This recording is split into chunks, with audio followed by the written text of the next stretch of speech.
Hello दोस्तों, मैं हूं ईशू शर्मा और स्वागत है आपका इस चैनल ए महेश बाय ईशू शर्मा पर। दोस्तों, अगर आप daily the Hindu newspaper analysis की क्लासेस चाहते हैं तो कृपया ज़्यादा से ज़्यादा चैनल को लाइक, शेयर और सब्सक्राइब करें। ये हमारा जो सेशन है वो डेली हिंदू न्यूज़पेपर की एनालिसिस को लेकर जो है वो रहेगा। हर रोज़ डेली तो क्लासेस होंगी इसकी।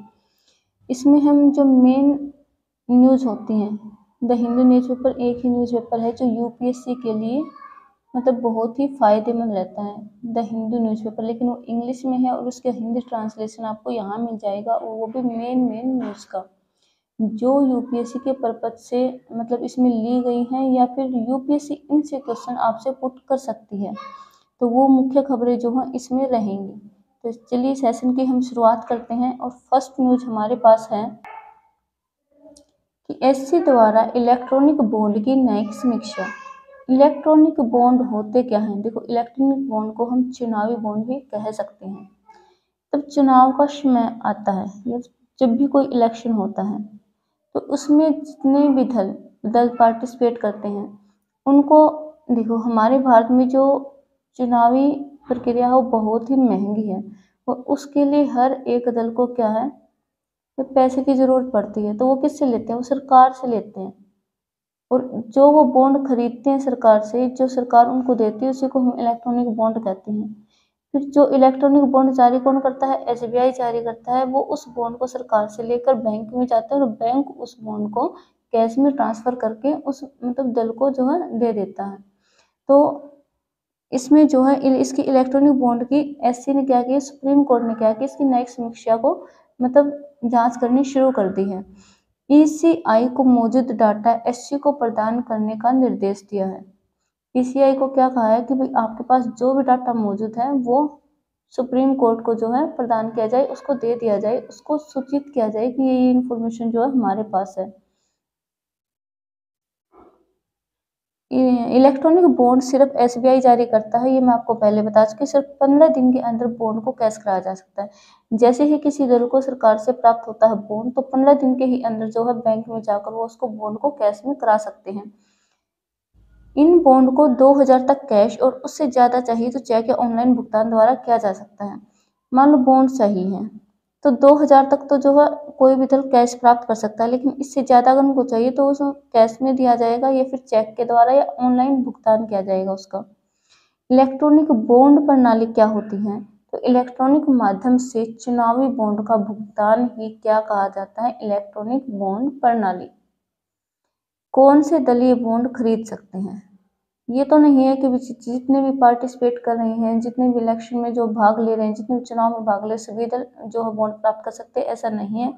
उनके लिए भी जो है एक शर्त रखी गई है कि अधिनियम 1951 के तहत जिस दल ने पिछले आम चुनाव में 1% वोट हासिल किया, अगर किसी दल ने 1% भी वोट हासिल किया है तो वो दल भी जो है ये बॉन्ड खरीद सकते हैं। इसके बाद है कि एससी ने क्यों की इसकी आलोचना, यानी इसकी समीक्षा करने की सोची ही क्यों, इस पर विचार क्यों किया कि इसकी जो है जांच की जाए, इसकी समीक्षा की जाए, ऐसा सुप्रीम कोर्ट ने क्यों सोचा? तो देखो, योगदानकर्ताओं के नाम गुप्त और जानने का अधिकार प्रभावित। क्या होता है कि जो योगदान करते हैं, जो भुगतान करते हैं, जो बॉन्ड को जो है दल को, किसी भी दल को, राजनीतिक दल को उपलब्ध कराते हैं, उनके नामों को जो है गुप्त रखा जाता है। लेकिन एससी ने कहा है कि इससे राइट टू इंफॉर्मेशन का जो अधिकार है वो इससे इफेक्टेड होता है, प्रभावित होता है। तो ये जानने का अधिकार सभी को है, तो इनके नाम को गुप्त ना रखा जाए, सामने लाया जाए। और दान की कोई लिमिट नहीं है। जैसे कि ऊपर हमने कहा ना कि 2000 तक कैश, और इससे अगर ज़्यादा चाहिए है तो हम उसको चेक द्वारा या ऑनलाइन भुगतान करते हैं। तो ऐसे ही लिमिट नहीं तय की गई है कोई भी इसकी, तो इसकी भी एक लिमिट तय की जाए, ऐसा सुप्रीम कोर्ट ने आदेश दिया है।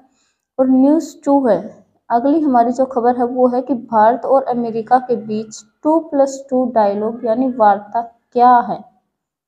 Defence minister of America Antony Blinken and Lloyd Austin visit to new Delhi next week. जो नेक्स्ट वीक है, अगले सप्ताह है, जो डिफेंस मिनिस्टर रक्षा मंत्री रक्षा मंत्री अमेरिका के कौन है? एंटोनी ब्लिंकन है। और विदेश मंत्री Austin visit to new Delhi, नई दिल्ली में आ रहे हैं नेक्स्ट वीक। 2+2 वार्ता के लिए, 2+2 वार्ता क्या है? ये 2+2 वार्ता यही है कि 2 मंत्री जो हैं अमेरिका के हैं, 2 मंत्री जो हैं वो भारत के हैं, आपस में बातचीत करेंगे। जैसे जो अमेरिका के डिफेंस मिनिस्टर हैं एंटोनी ब्लिंकन, ये किससे मिलेंगे? हमारे श्री जयशंकर प्रसाद से मिलेंगे जो हमारे विदेश मंत्री हैं, और लॉयड ऑस्टिन है वो किससे मिलेंगे? हमारे रक्षा मंत्री राजनाथ सिंह से मिलेंगे। ये भारत आकर किन मुद्दों पर बात करने वाले हैं? तो चलिए उनको जानने की हम कोशिश करते हैं। ये भारत आकर विपक्षी मामलों तथा जितने भी वैश्विक मुद्दे हैं उन पर बातचीत करेंगे, जैसे कि इजराइल हमास युद्ध, रूस और यूक्रेन युद्ध, वर्ल्ड बैंक, IMF, इंडिया और कनाडा विवाद जो फिलहाल चल रहा है उस पर भी बातचीत इनकी हो सकती है। अगली हमारी खबर है कि Bhutan king Wangchuk begins 8-day visit to India. 8 दिन की यात्रा पर जो हम भूटान के किंग वांगचुक यहाँ पर आ रहे हैं भारत में, और वो क्यों आ रहे हैं, किस लिए आ रहे हैं, वो हम देखते हैं। भूटान के किंग वांगचुक भारत के लिए 8 दिवसीय यात्रा प्रारंभ कर रहे हैं। भारत के लिए भूटान का महत्व क्या है? देखिए, भूटान भारत और चीन के साथ अपनी सीमाएं साझा करता है। भूटान भारत और चीन के साथ अपनी सीमाएं साझा करता है। भारत द्वारा भूटान को रक्षा, अवसंरचना एवं संचार जैसे क्षेत्रों में सहायता।